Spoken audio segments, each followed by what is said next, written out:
can't do a Dr. King's presentation without having Dr. King's voice in the mix. And so Dr. King, we know, had a huge voice, standing up for those that didn't have the power, and just was a great leader, a great man of courage. And so we have two individuals coming from our past and our present. What I mean by that is our senior and our youth. When you combine wisdom with youth, you can make some changes. When you combine skill with creativity, you can make some changes. So we have one of our creative seniors that's going to come, along with one of our creative youth, that will share and remind us of the great speech, Dr. King's speech, I Have a Dream speech, which will be read by Faith Thomas and Brother Angaza and Mwando. Let's give them a big hand.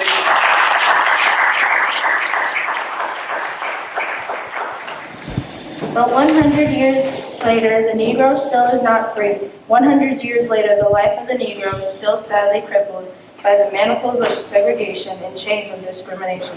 100 years later, the Negro lives on a lonely island of poverty in the midst of a vast ocean of material prosperity. 100 years later, the Negro is still languishing in the corners of American society and finds himself in exile in his own land. So we have come here today to dramatize a shameful condition. In a sense, we have come to our nation's capital to cash a check when the architects of our republic wrote the magnificent words of the Constitution and the Declaration of Independence. They were signing a promissory note to which every American was to fall heir. This note was a promise that all men, yes, black men as well as white men, would be guaranteed the unalienable rights of life, liberty, and the pursuit of happiness.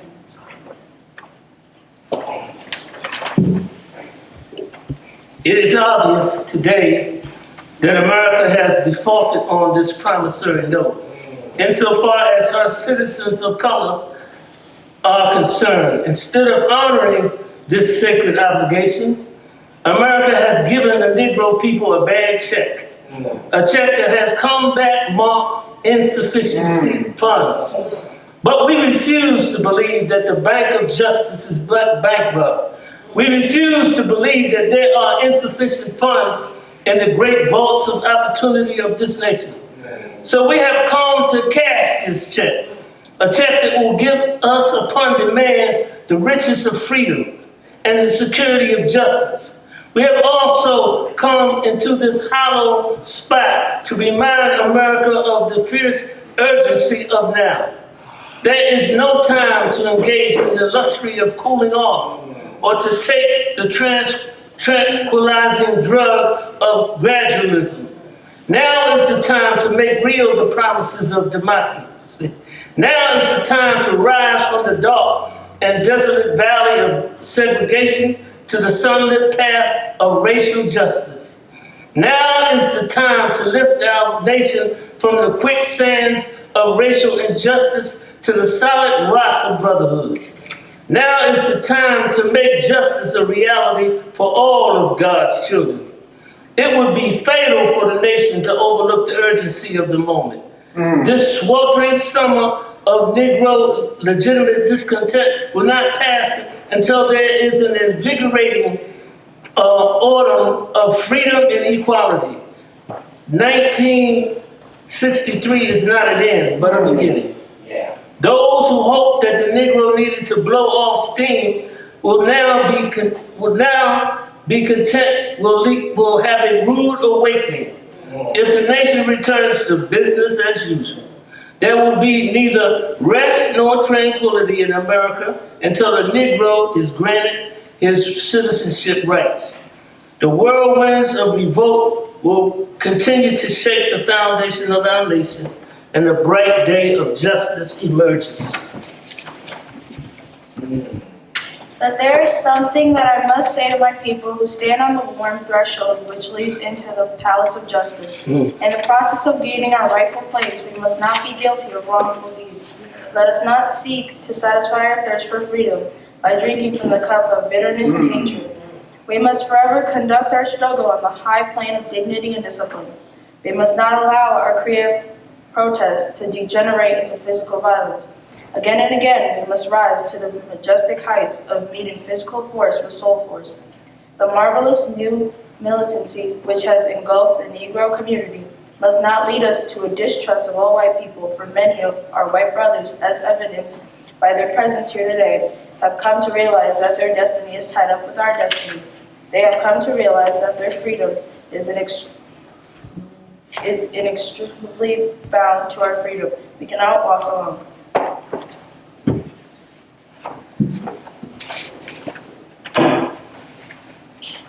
And as we walk, we must make the pledge that we shall always march ahead. We cannot turn back. There are those who are asking the devotees of civil rights, when will you be satisfied? We can never be satisfied as long as a Negro is the victim of unspeakable horrors of police brutality.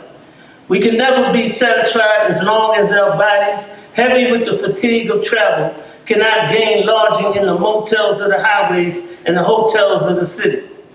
We cannot be satisfied as long as the Negro's basic mobility is from a smaller ghetto to a larger one. We can never be satisfied as long as our children are stripped of their selfhood and robbed of their dignity by signs for whites only.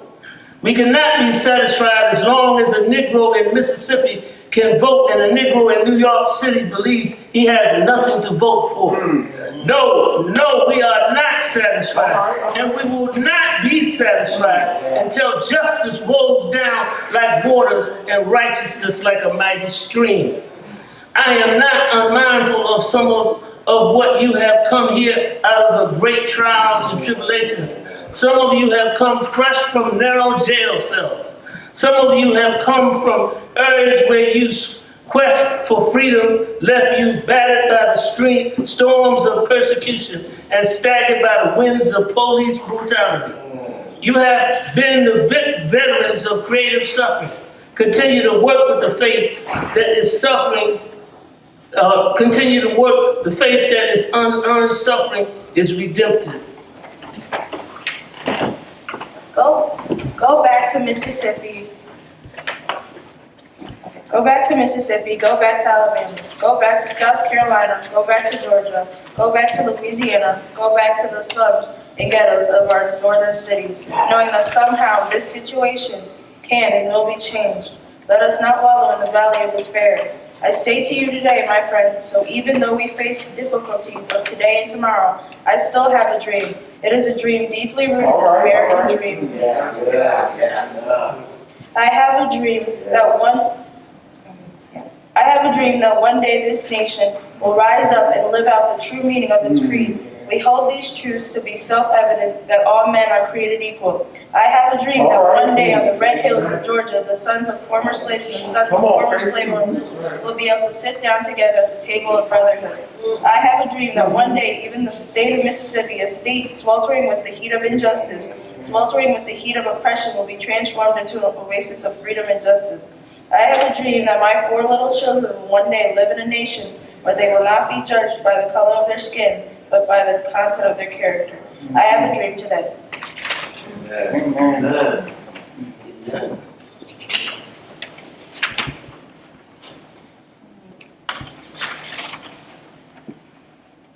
I have a dream that one day down in Alabama, with its vicious racists, with its governor having his lips dripping with the words of interposition and nullification, one day right here in Alabama, little black boys and black girls will be able to join hands with little white boys and white girls as sisters and brothers. I have a dream today. I have a dream that one day every valley will be exalted. Every hill and mountain shall be made low. The rough places will be made plain, and the crooked places will be made straight. And the glory of the Lord shall be revealed, and all flesh shall see it together. This is our hope.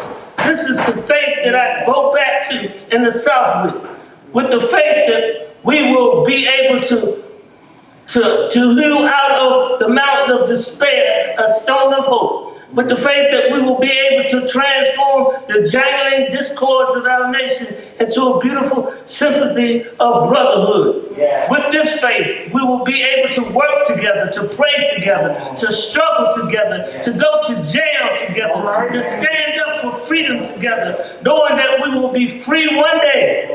This will be the day when all God's children will be able to sing hallelujah, now country tears of thee, sweet land of liberty, of thee I sing, land where my fathers died, land of the pilgrim's bride, from every mountain let freedom reign, let freedom reign.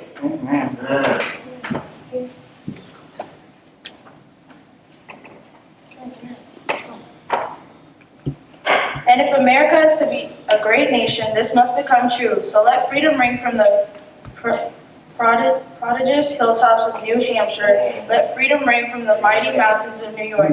Let freedom ring from the heightening Alleghenies of Pennsylvania. Let freedom ring from the snow-capped Rockies of Colorado. Let freedom ring from the curvious slopes of California. But not only that, let freedom ring from Stone Mountain of Georgia. Let freedom ring from Lookout Mountain of Tennessee.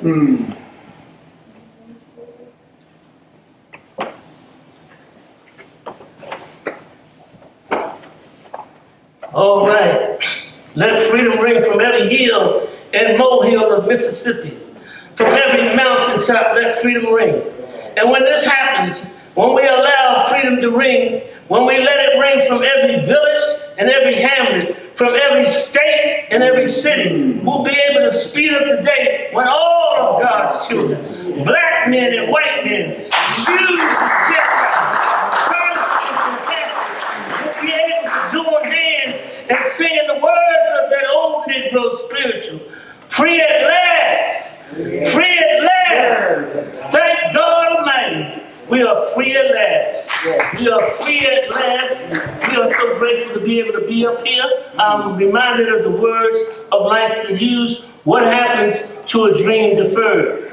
We are still working on the dream. We are still in the dream. Some of us have been struggling since the 60s, but it's all right, because we don't give up hope. Because Martin Luther King said, free at last, free at last. Thank God Almighty, we're free at last, and we're free. And my hope is in the young. When I see young women like this get up and begin to speak and know truth, I know that the cause is not lost. We are not lost. We are here and we're celebrating, and we continue to celebrate our freedom. And we know it's a struggle. Nelson Mandela said, it's a long walk to freedom. I've been walking for a long time, and I'm not tired yet. It's a long walk to freedom. And we gotta know that the struggle continues. And we thank you for being here, and I thank Faith for reading today. Let's